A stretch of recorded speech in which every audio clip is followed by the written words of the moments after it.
All right, we are back at it with Dragonwings. We're going to be on page 266. In the last little bit of the chapter that we've read, we just kind of got into Windrider and Moonshadow's new routine in their new home, and they're really busy, but they're working really hard. So we're going to see how that is continuing on kind of the top of page 266, where it says, "Then it was fall." Here we go. Then it was fall, and the rains came. The trees of the orchard began to lose their leaves and look like sheep huddling against the fence, and new grass and flowers began to shove their way up through the now old and dried out growths in the garden. When I could, I would spend a lot of time outside, sitting on an old crate by the side of the barn, watching the fog drift in close through the trees, snagging on the branches or crawling cat-like through the garden. It was about the same temperature, whether I was inside or outside the barn. We had done our best to repair the holes in the roof, but there were still one or two little leaks that dribbled all the time.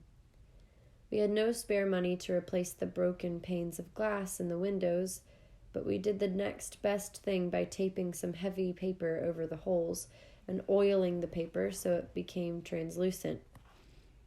It helped cut the wind down some, but still let in the light. We had also tried to cover up the spaces between the boards with mud and straw, but even so, the wind would get through into the barn. And the place was so huge that we could never quite warm it up. By now, Father had hung huge models of the flying machines, some up to 6 feet in wingspan, from the rafters, and these would twist and turn as if they were giant captive moths. But winter was my favorite time to be outside.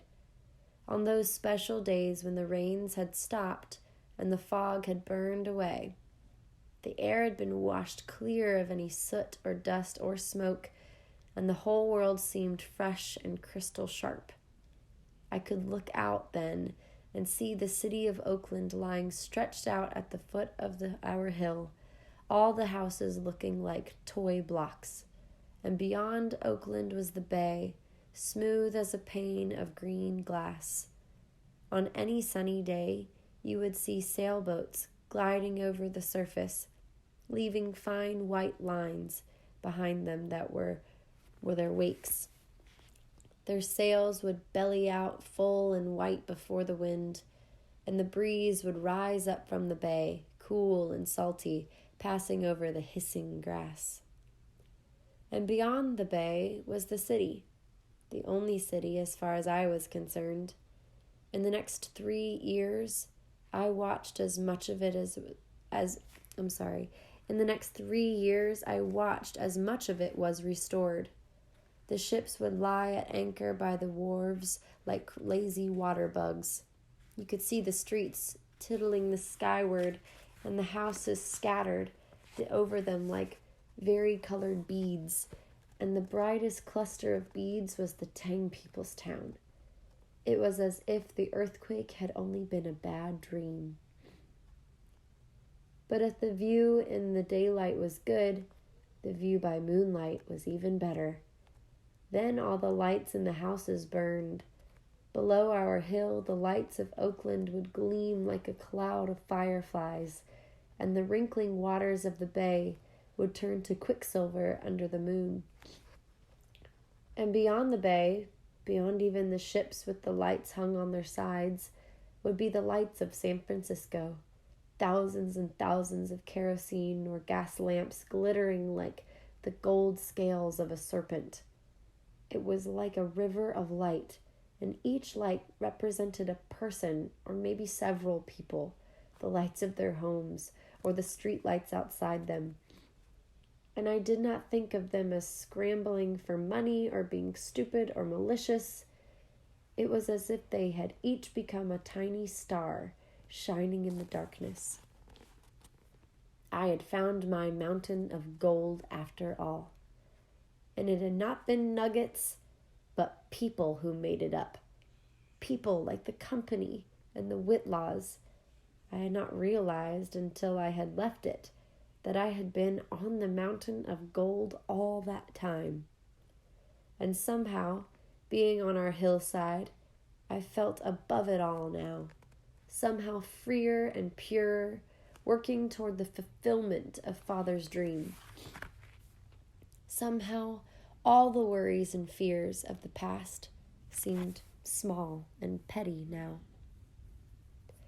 Those next 3 years were hard years.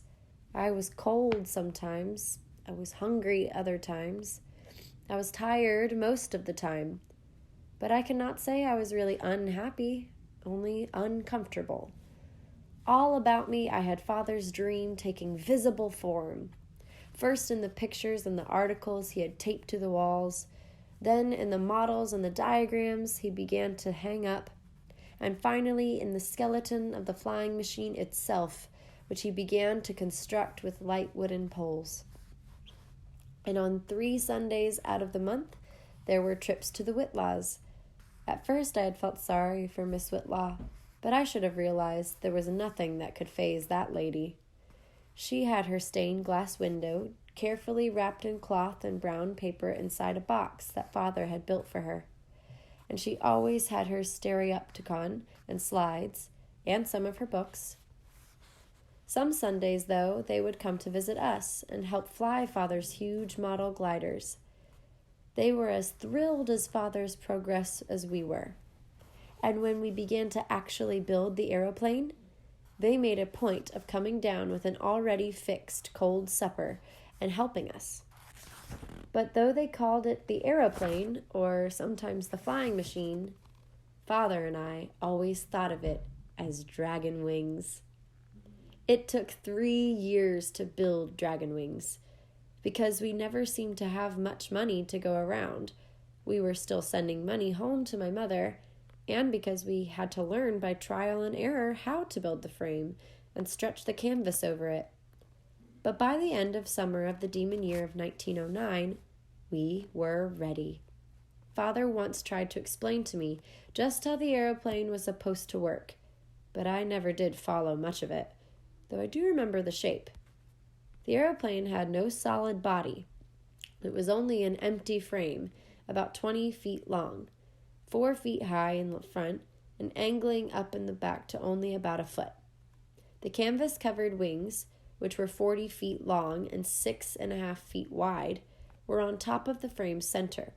6-foot-long struts separated the top wing from the bottom one.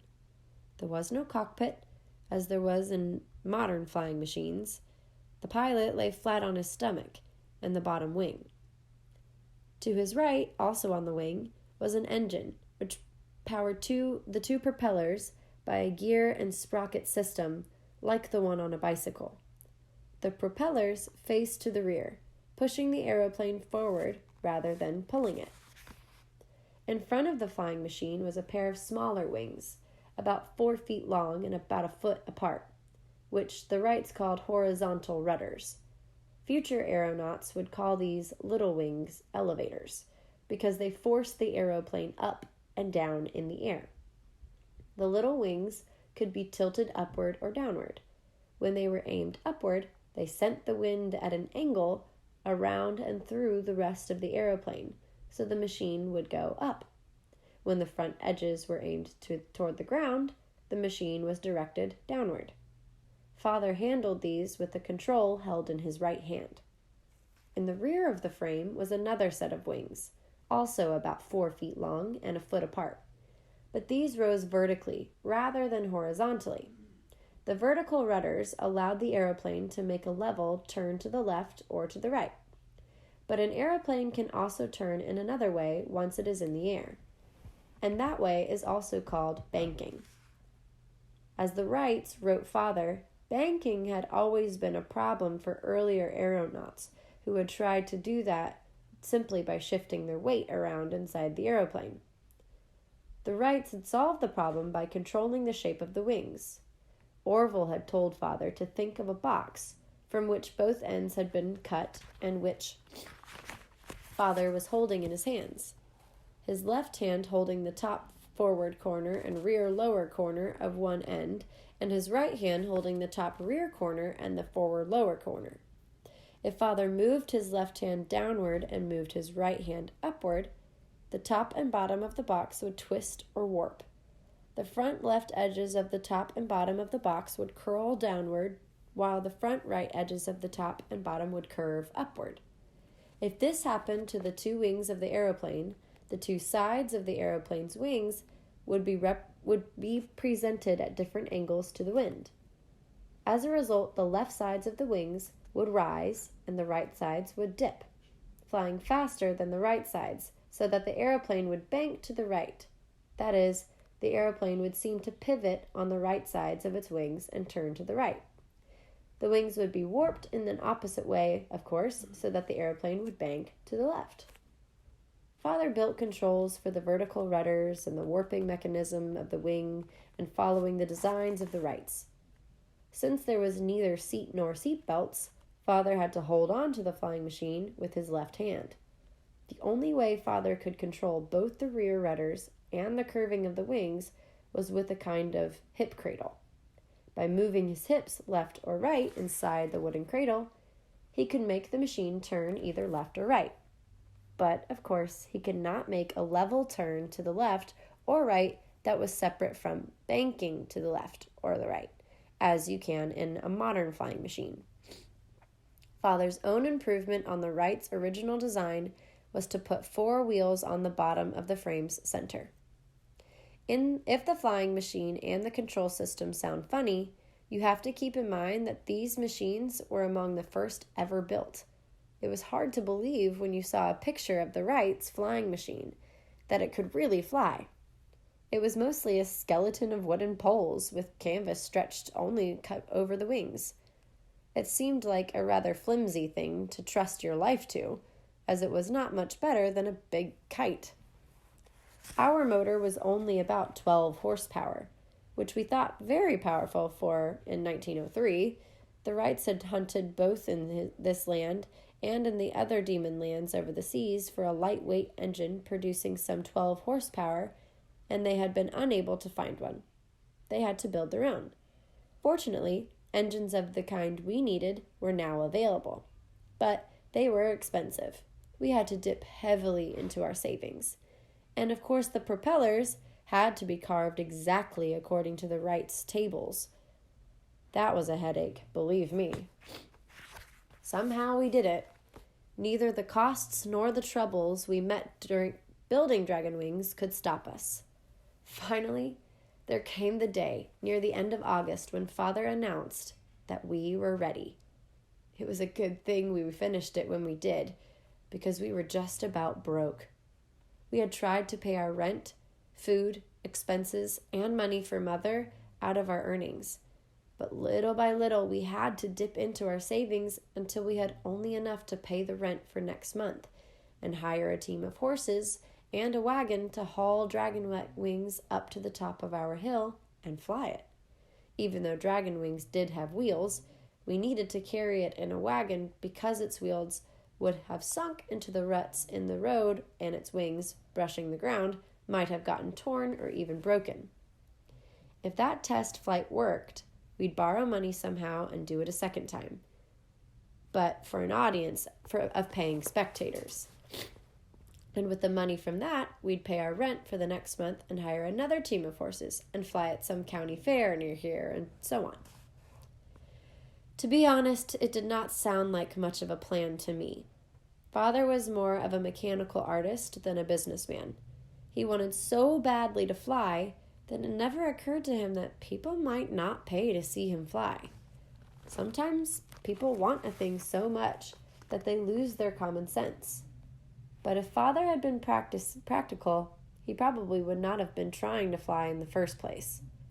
I shut out all those worries, like what would happen if we tested Dragonwings and it did not fly, or how to drum up an audience if Dragonwings did test out.